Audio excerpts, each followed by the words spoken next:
This is the On the Mark Wrestling Podcast. Kick back and hang with your hosts, Kayode, Lewis, and Joel. Let's mark out.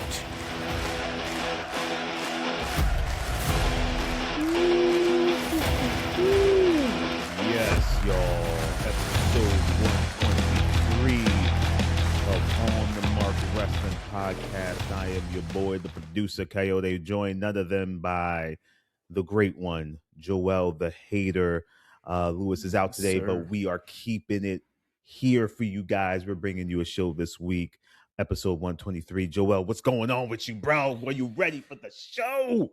Yes, sir. I'm ready to talk some graps with the homie once again. Lou, we'll get you next week, hopefully, for our post-Elimination Chamber talk. But it's all good. We got the two-man booth today. Two-man booth is coming at you, man. And we wanted to bring you this show because we had a I guess an interesting week in wrestling. Nothing crazy exciting. We got Elimination Chamber coming down the line, which we'll get to a little later. We had some WrestleMania talk in terms of ticket sales ain't moving like they want to. The vision is all of a sudden blindsided. No more vision right now. They got no more sight. No more sight. They should not be called the Vision anymore. There should be a new name for the Vision. But what I wanted to get to, Joel, first off, my brother, is we got to talk about the great one, the phenomenal AJ Styles, man. Give it up.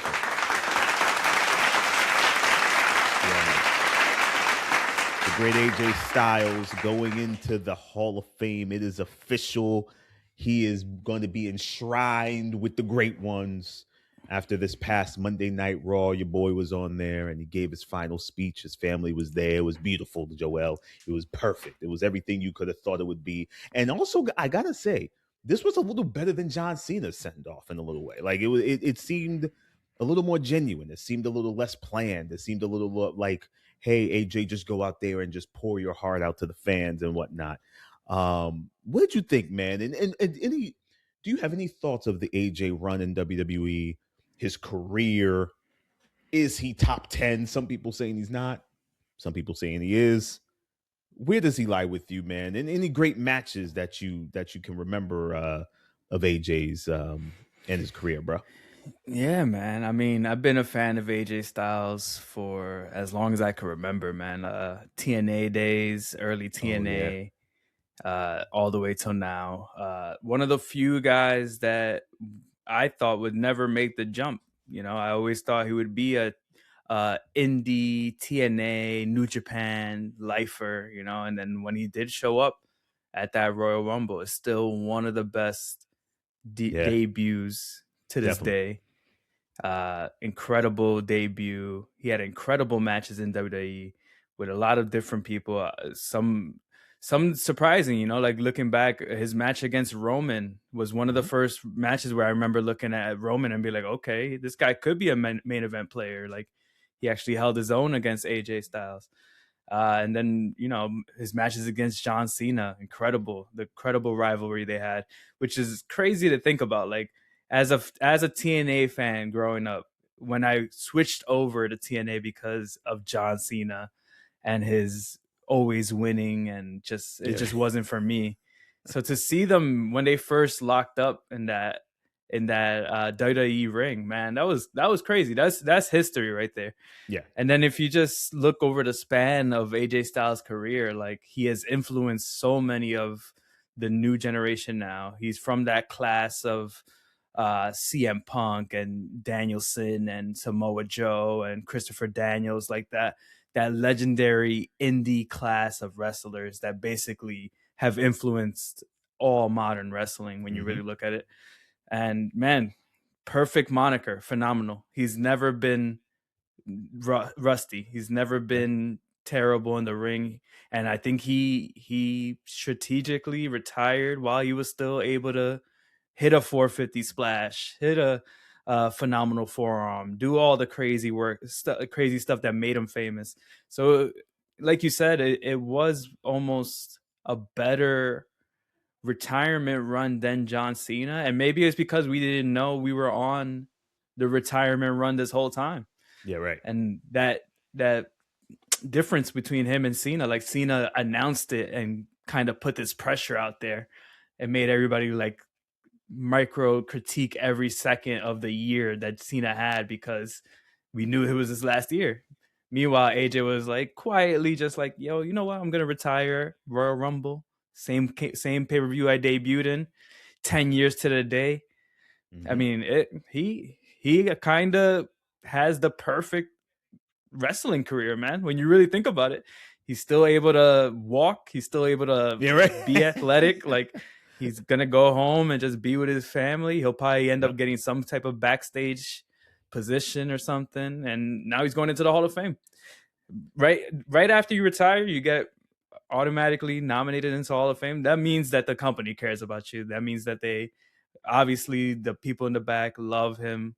They had Undertaker come out to do the announcement of him going into the Hall of Fame, which is a cool spot. It is interesting to see like Undertaker's new character now is like he's like the reverse Grim Reaper. He just like shows up and he's like, all right, you're in the Hall of Fame now. That's his new gimmick. He did it to Stephanie, he did it to AJ. Now that's just what he's doing. But yeah, man, I think when it's all said and done, I'm definitely gonna have to revisit my top 10 list. I think I might have had him on my top 10. I can't remember, he was in my like honorable mentions maybe. But when I really think about it and think about the type of wrestling that I enjoy now in my 30s, I say AJ Styles has been a big influence on that. His early career, watching him in TNA, watching him in those X Division matches, the triple threat match against Samoa Joe and Christopher Daniels, one of the best matches of all time. So like that has influenced my love of wrestling and what I like to see in wrestling. And it influenced some of my new favorite wrestlers like Will Ospreay, like a Kenny Omega. So like you kind of got to give it up to AJ, man. Without him, we wouldn't have the popularity of the Bullet Club, because he wasn't the original leader, but he did make it even more popular than Finn Balor did. And then we also probably like there's some weird, like we wouldn't have AEW in a weird way, right? Like without his popularity and making the Bullet Club become so popular, getting the Young Bucks to a position where they are now popular, it kind of trickles down and it is like the butterfly effect that gives us AEW. So you kind of have to give props to AJ Styles, no matter what wrestling company you root for, whatever, no matter what type of wrestler you like, you can't deny AJ Styles for who he is. WWE champion, TNA champion, he's done it all, man. So yeah, I will definitely be missing AJ Styles on my TV every week for sure. Gotta give it to AJ, man. Great career, and like you, Joel, the TNA run was, of course, where I first got my eyes on AJ, and it was an incredible run. I thought he was extremely talented. I didn't see wrestling like that in a long time, or anything that looked so effortless. He just made it look really easy. And I appreciate that from him, because and even till this day, like you mentioned, he still can go, and he's bowing out and leaving before he can no longer, like you said, walk or function properly, or even can go in a ring. Like, he just seems like the guy that in like a couple of years, if you needed him or wanted him to do like a special show or whatever, he could still do it and make it look great. Now, let me throw this at you though, Joel. Let me throw you. There's a lot of rumors, a lot of things swirling that AJ ain't completely done yet. Could the phenomenal one, make his way to Florida and meet with the Khans? And could Tony drop a bag so incredible, so phenomenal, that it is an offer that he cannot refuse with that type of schedule? Is that a possibility for 2026 or even early into 2027? What's your thoughts? Thoughts? There is nothing I would rather see than that, man. Like I want to see AJ Styles just come into AEW. I don't care about storylines. I don't give a damn. This is the one where we could just be like, you know what? This is straight up exhibition. We just want to see dream matches. That could be the story. Yeah. He could come in and everybody lines up to face him. Like, yo, I always wanted to face you in my career. And that could be the story. I don't care. Like, honestly, just to see the matches, it would be incredible. I don't think it's going to happen, at least anytime soon. It does seem like he is serious about this retirement.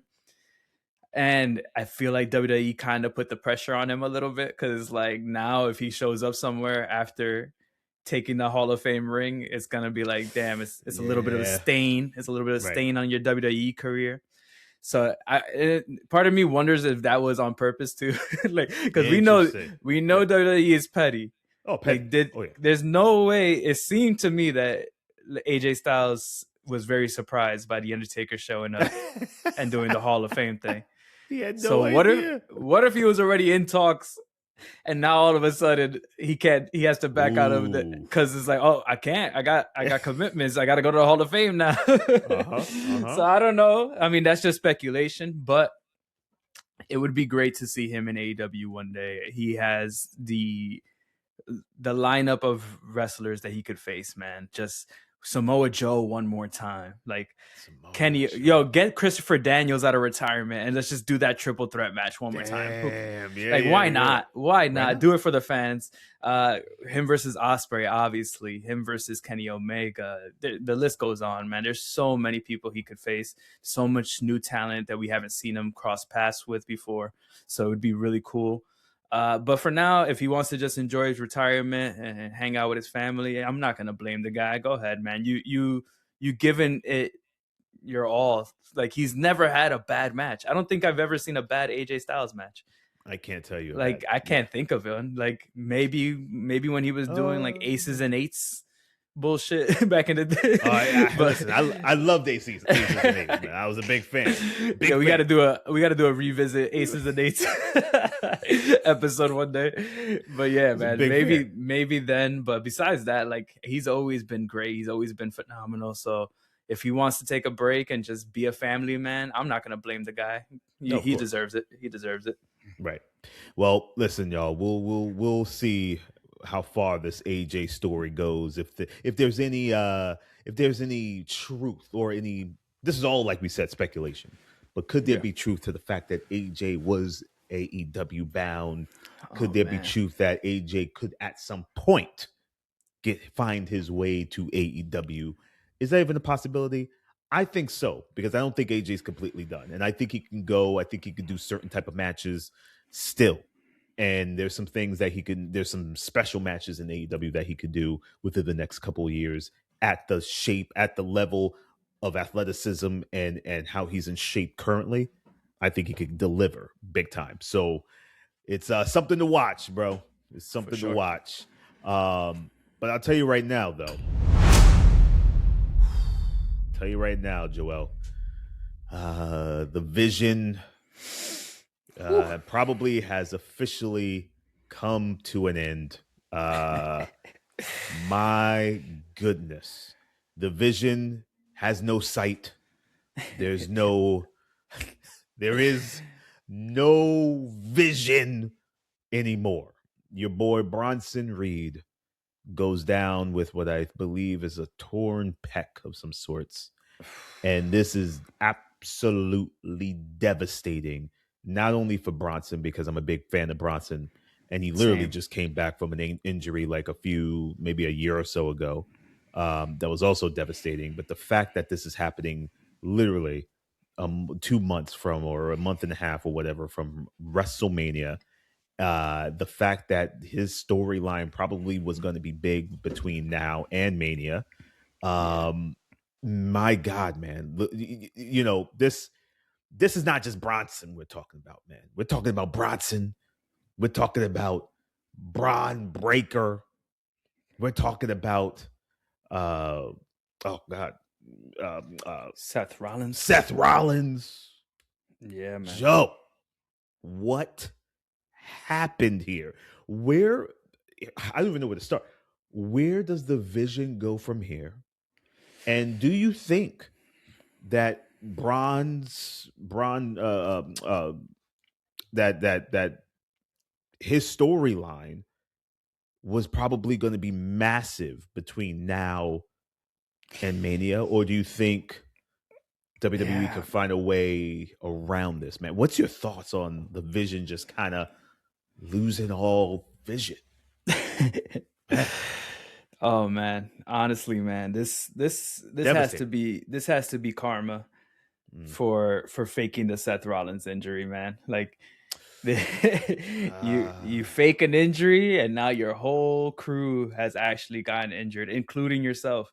So yeah, man. And shout out someone, I think it was that boy Joseph on Instagram. He does like reels just talking about wrestling and stuff, and he actually was the first one that I saw bring up the fact that the wrestling gods, man, you can't play with the wrestling gods. You fake an injury, you actually get injured yourself, Seth Rollins, and now your whole crew is injured. That's karma right there. I don't know if it was worth it to do the whole little fake injury cash-in thing. It was a cool moment. Yeah. But now we're dealing with the repercussions, and the gods are striking them one by one. And it's kind of crazy. It's crazy because it's happening in order of the vision. Like Seth Rollins was the first person. He got struck down. Braun Breaker joined the vision. He got struck down. Now Bronson Reed joined the vision. He got struck down. This is like Final Destination, right? Final Destinations. So if I'm Logan Paul and Austin Theory, I'm wrapping myself in bubble wrap. I ain't leaving the hotel room. I ain't doing nothing crazy in the ring. Oh man, because there is an injury bug happening in the vision. I don't know what the plans were, man. Like, I'm sure Braun Breaker was gonna have some pretty big plans for WrestleMania. Then he got injured. Yeah. I'm guessing they were gonna be all right. Let's give that spot to Bronson Reed instead, and now he's injured. So you got Logan Paul, you got Austin Theory. If I'm them, I just turn them into a tag team and have them face the Usos, I guess, at WrestleMania. Like, I don't know. There's not much you could do, man. That gives me perfect time to do my new drop. Basura. Yeah, that is straight basura. I don't want to. I don't want to see that. I'm gonna give it to you. Yeah, I don't want to see none of that. Man. The Usos. I know Paul Heyman is like, fuck, I gotta walk out with these two bozos now. Logan Paul and Austin Theory, bro, out of all people. Listen, oh man, I don't know what you do with them. And then you have this whole masked man story that they were doing, and now do you just scrap that altogether? Because who's the masked man gonna attack? There's nobody left to attack. There's no one They're all hurt. Attack. Now, I don't know, let me ask you something, Joe. Let me ask you something. This is a big, big moment for your boy Austin Theory. He can either make or break what's ever left of the vision. Can Austin do anything? What can Austin do to bring back some sort of interest within this group, within this faction? Can he do something with Logan Paul that makes sense, that would bring heat, or that would make them like these foes, these bad guys? Like, can anything happen with them, or is Austin just kind of lukewarm and he's just kind of there? Like, I don't know. I feel bad for Austin Theory, man. I like Austin Theory, and I think he has potential. Mm-hmm. I just don't think it's gonna work out for him in WWE, unfortunately. I think he needs to follow the Drew McIntyre, Cody Rhodes playbook. Go away, go work the indies, make a name for yourself, and come back. Become undeniable, because I think they messed up his character so much in WWE that it's almost like irreparable at this point. Like, he had that WrestleMania match against John Cena, and John Cena literally told him, you could beat me and no one will care. And that's exactly what happened, which is crazy. Right. And he's the only person to have ever tried to cash in a Money in the Bank for a mid-card title and still lost the cash in somehow. Like they were messing around with him too much, like experimenting with him early. Vince McMahon was like the chosen one with Vince McMahon. Like it was just they were trying to throw too much. It was like, let's throw a hat on top of a hat on top of a hat on top of a hat with Austin Theory, and it just ended up being not good. When he has everything, he has the look, he has the athleticism, he's pretty good in the ring. I would say his promo needs work, but besides that, he's young as hell.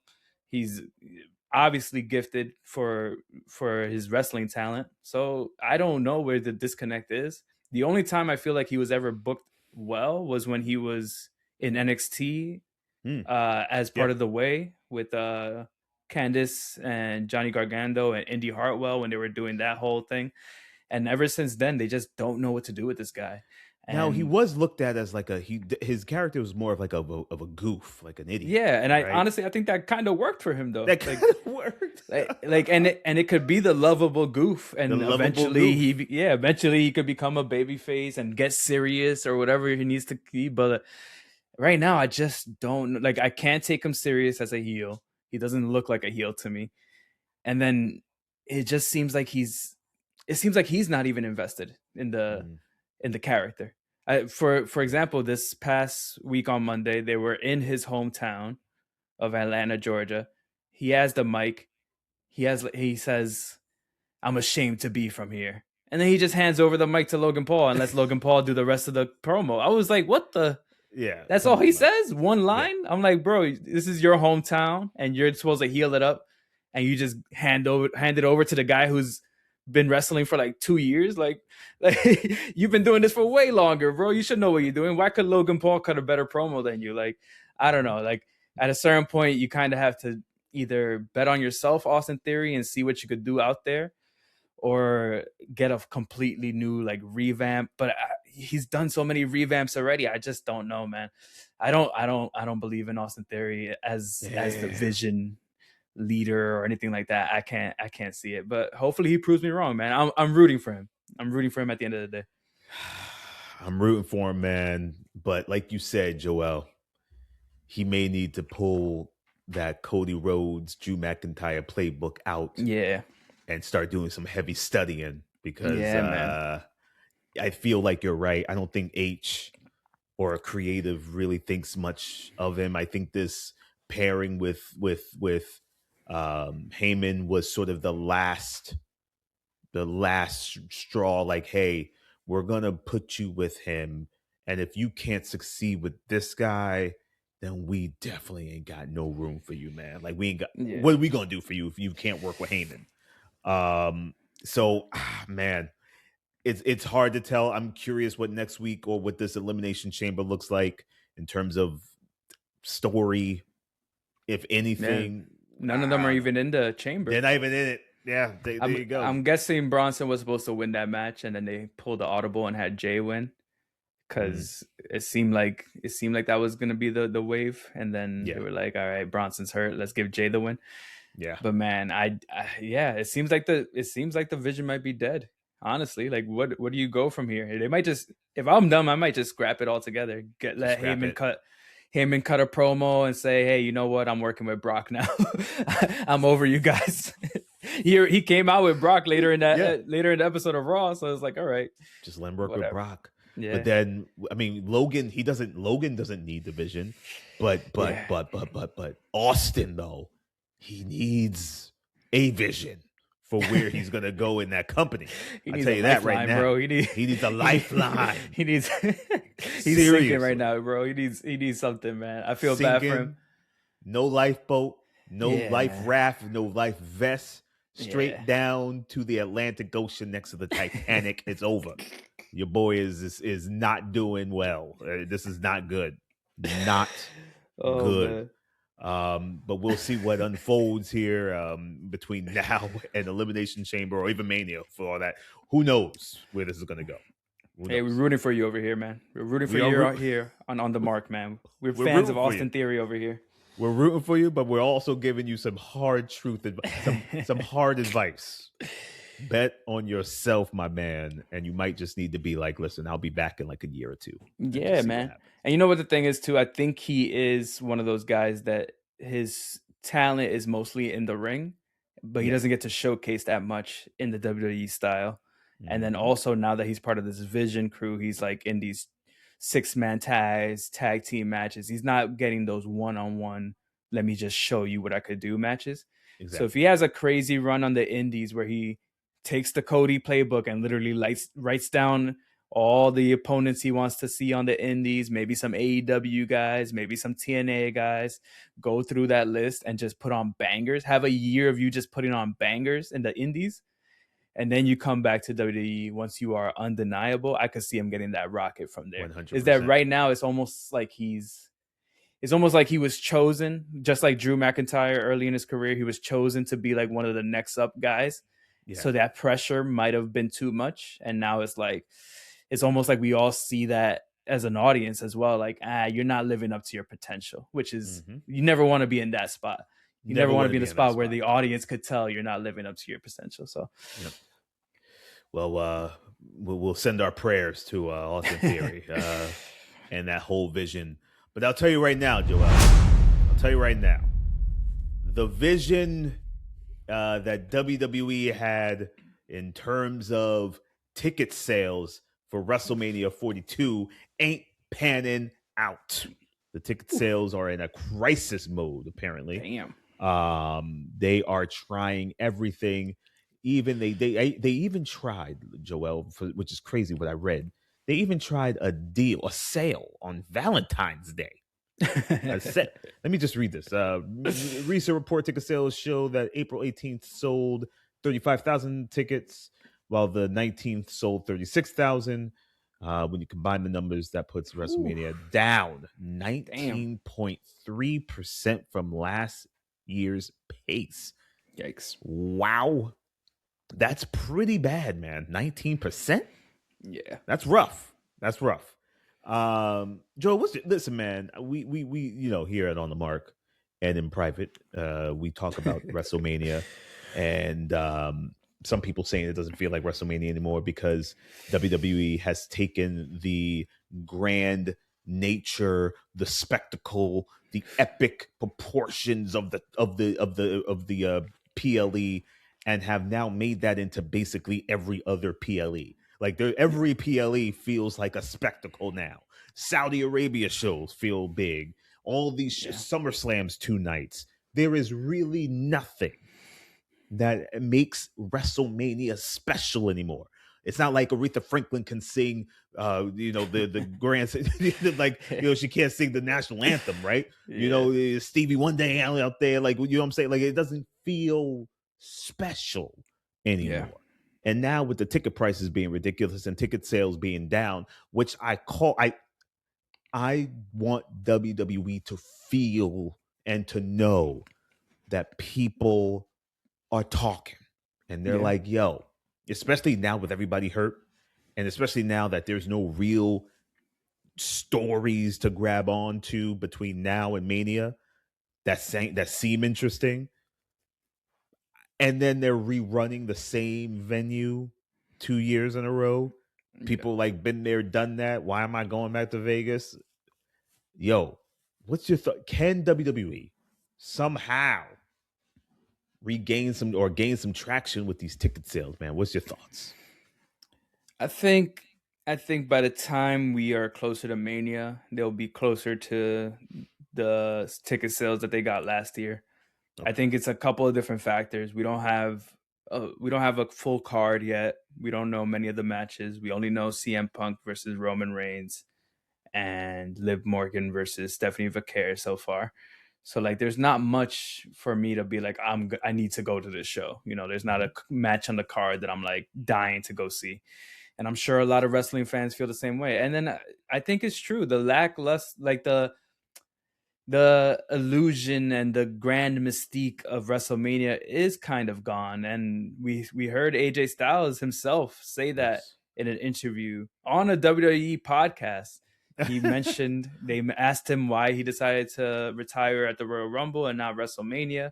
and he straight up said, I think WrestleMania has kind of lost some of its luster over the years. And I gotta agree with the phenomenal one, AJ Styles, because not only is it now 2 days, which I think I enjoy the 2 days because it does split up the card, because the long WrestleMania cards were freaking, they were crazy towards the end before they moved to 2 days, where it was like 8-hour shows and fans were tired and all that. I get that, but it kind of takes away from that feeling of like, hey, we're all gonna get together and watch WrestleMania at my house, because now it's 2 days. Like, so like even things like that is like, it kind of makes it harder for the fan to enjoy it. And then you mentioned like now there's multiple 2-day events throughout the year, like SummerSlam, Royal Rumble. I think there's a rumor of it being 2 days, starting next year as well. So like, I don't know, man. It seems like they kind of they let the corporate greed get to them a little bit. The ticket prices are high, or they ran back Vegas once again. The amount of advertisement all over the mat, all over the ring, all over the freaking wrestling matches are sponsored by like Cinnamon Toast Crunch, and shit. Like, what are we doing? I just saw a report that Dominic Mysterio is now sponsored by Dude Wipes. He's gonna have Dude Wipes merch. So like, this is getting to the point where like, yo, you're squeezing this company dry, and this is the TKO playbook, man. They did the same thing to UFC. You see advertisement all over the fighters' shorts, and the fighters don't get paid off that advertisement. It goes straight to TKO's pocketbooks. So I don't know if it's TKO's doing. They just are like, they're happy that they're making money hand over fist. They don't care about attendance. At the end of the day, if you raise prices high enough, you could cut the attendance in half and still make more money than the year before. So they might be thinking that way, like, hey, maybe it's more of a headache to have more fans there. It might be better to have a smaller fan base, but they're all paying freaking thousands of dollars to go see this. And like you even mentioned, like the celebrity involvement, like, like back in the day, you had. It was a big deal every time WrestleMania would come around. That's when the celebrity involvement would be. But now we get celebrity involvement like every week. We see them in front row on Monday Night Raw. We see them backstage. So it's kind of like, even that is not even special. Like, now at WrestleMania, you see, okay, yeah, but we just saw those celebrities on the Raw last week, so it's not a big deal. So like, I don't know. It's definitely a bunch of factors. I'm hoping, like you said, they're listening to the fans, hoping that they start dropping these prices. And it's sad too, because this is the last Mania that we know of in the US, because next year they're in Saudi Arabia. Yeah. I don't think they care about ticket sales in Saudi Arabia, because they're already getting a bag. Right. So we might not know if this is a US thing until the year after Saudi Arabia, to see if the prices are lower then, or we'll see. We'll have to see where the state of the wrestling industry is then. But right now, I know it's hot, but there's going to be a time where you're not hot, and you're going to wish that you weren't charging people an arm and a leg to go to your damn show. So I don't know, man. This is just the belly of the beast that they created. Joel, I'm just not feeling confident about this year's Mania period, aside from the tickets, right? Like, Roman and Punk, big match on paper, but in person or to watch it, story will be there, but the athleticism and the excitement within the match, meh. Like, I'm not crazy excited about it. Stephanie Vicaire and Liv should be interesting, but just interesting. Like, nothing spectacular. I'm not expecting anything spectacular. What they do with Jade Cargill, for Christ's sake, I forgot she was even the champion, bro. I forgot. That's how I forgot she was champ. Who in that Elimination Chamber is going to make sense? Rhea makes sense, but it's going to feel like it's going to feel, I don't know. Even if it was Rhea, I don't think I would be 100% excited, because I feel like there's no excitement there in terms of how are we going to build this to be believable that Rhea and Jade is gonna be magic, or is it gonna be like Yeah. what can they possibly do? And I'm not even talking on Rhea's end. I'm kind of talking like on Jade's end, because I don't think they trust Jade 100%. I don't think they trust Jade doing promos by herself for a long period of time. I don't think they trust her to carry matches or to be like the focal point of a match. Like, I don't think they trust her. She's just got the look, and she's marketable in that sense. Bianca's hurt. Like, it's just, dude, I don't know what we're gonna get at Mania. They're gonna probably run back AJ Lee and Becky Lynch for part 2. Like, they're gonna have to. There's just nothing. Then Tiffany Stratton's kind of bland, and it's just the women's division is a little rough right now. It's a little rough in terms of superstar power and and believability that they're main eventers even more. Like it's just hard to believe that they're credible opponents. You know what I'm saying? Yeah. So I don't know, man. I don't know where this takes us, because Mania's creeping up on us. And before we get to Mania, we got the Elimination Chamber itself, Joel. Another show that isn't doing well tickets wise. I've heard a lot of tickets still available, even in Chicago itself, which is crazy because that's the same building that AEW sold out on a rumor of CM Punk showing up for Rampage. Wow! And now they can't sell out for an actual Elimination Chamber where CM Punk is your world champion and has a match on. So that just goes to show that it's a ticket price thing. Because I'm not going to say that AEW has a bigger fan base than WWE. So it's obviously a price thing. Like, and that should be the biggest sign. If AEW was able to sell out that arena on a rumor, and now you can't sell it out for a PLE, like, come on, WWE. It's time to change those ticket prices. Yeah, time to change those ticket prices. And Joel, speaking of Elimination Chamber and ticket prices right now, like you mentioned, WWE is struggling with Elimination Chamber in Chicago this Saturday, but we got 4 confirmed matches, which seems like that's going to be it. Which just me saying 4 matches pisses me off, and I'm not even paying for this show, but just saying 4 matches is insane to me. Right? Like, the amount of people you have on that roster working every week for television, there's stories going on. You mean to tell me you're giving me 4 matches? I don't know. Just ridiculous to me. The men's Elimination Chamber: Cody Rhodes, Randy Orton, LA Knight, Jey Uso, Trick Williams, Javon Evans. If you want to go a little wild with it, go a little crazy, I go Trick or Javon. I would love to see one of them win it. Go create. And speaking of Trick has been killing it on the main roster. Promos. He's a natural talker. He looks the part. There's a confidence and swag with him.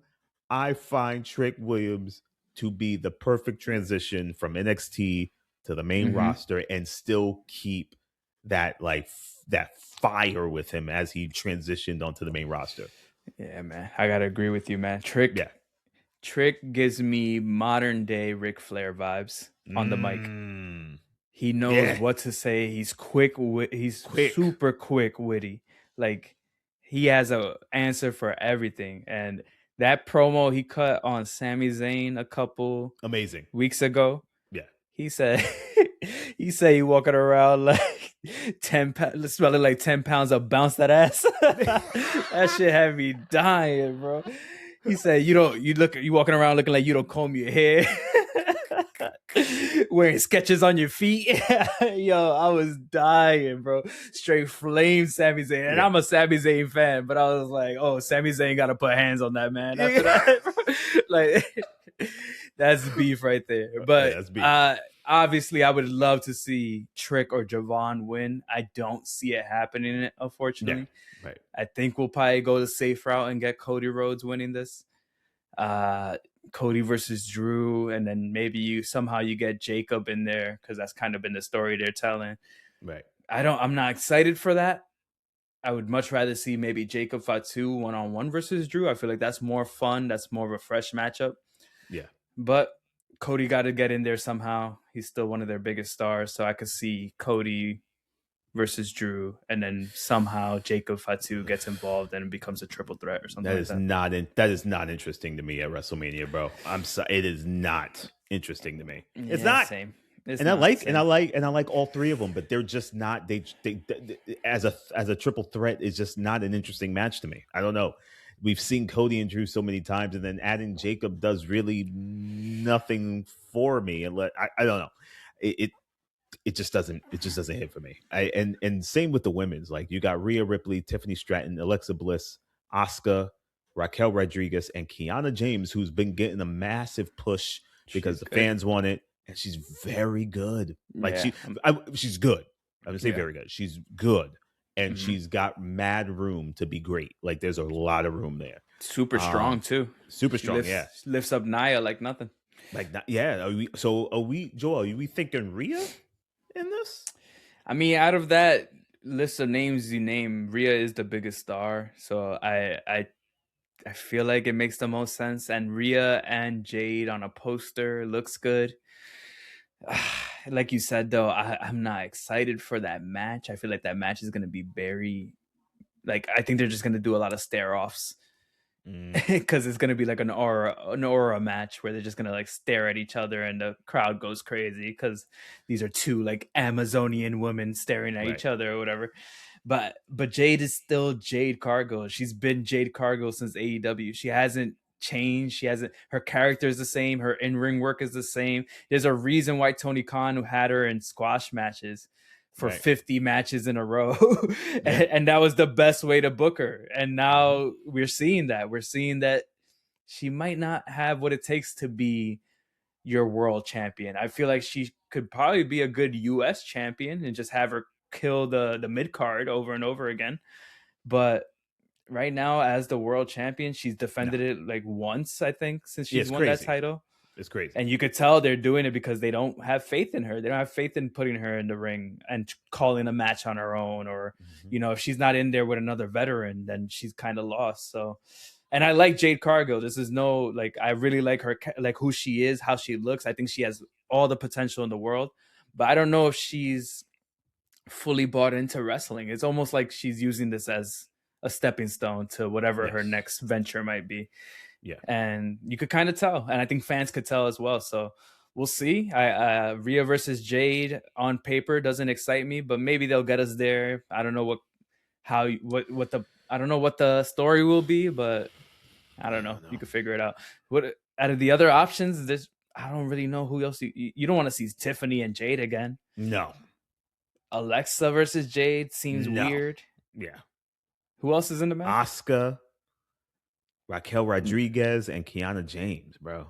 Yeah, like it has to be Rhea. It has to be Rhea. This PLE is so predictable. You got Punk and Finn Balor. It's clear Finn is losing, obviously, because you need Punk. We already know. We already know the. It just. I mean, they could swerve us. Now I see why they're not moving tickets, because you're not. This is so predictable. You got Punk in Chicago defending his title with a match that's already made for WrestleMania. Come on. Same thing with Becky Lynch and AJ Lee. Like, this. I mean, AJ. I could see some this type is her of first singles match. Yeah, I could see some types of shenanigans there where Becky leaves with the title still. Maybe she gets disqualified or wins by count out or something like that. And she walks away with the title, and that sets up the WrestleMania match. But besides that, it does seem like a very predictable card. Unless they do a random swerve and Finn Balor versus Roman Reigns is all of a sudden our WrestleMania main event, which I don't see happening. Hey, I'd be happy. I like Finn Balor, but I don't see that I like happening. Finn, but damn, that would be that. Especially after that promo between Roman and Punk. We know that's money, so we know that's what we're going to get. So, yeah, this is kind of like I guess this is like a consolation prize for Finn Balor. Like, hey, you've been doing some good work. Here you go. Here's a PLE match. Here's a PLE match. Jeez, man. Elimination Chamber. One thing we forgot, though. There is a fifth segment on this show. The crate. What's in the crate? Oh, wait. The crate is going to be revealed at the Elimination Chamber. We haven't talked about it much on this podcast yet. Do we have any prediction? Who's in the crate? What's in the crate? Joel, if I had to even guess the crate, I would say maybe it has something to do with Jericho, but Jericho's just hanging out in a crate. Like, it's stupid. Like, I don't even know what they're doing. I hope it's not a person in the crate. I hope it's not a person either. Because then that takes me out of the the whole thing. Like, come on. I did see, I think it was Sam Roberts maybe say that the only way it makes sense if it's a person, if it's Danhausen, because he's supposed to be like a zombie or whatever the hell he is. Who in the hell would care? If I don't know, man. The WWE fans are gonna pretend like they care. That WWE audience, I guarantee you, maybe 10% would know who Danhausen is, and that's a high number. I'm going to say less than 10% would know that's Danhausen. That would be the dumbest thing ever.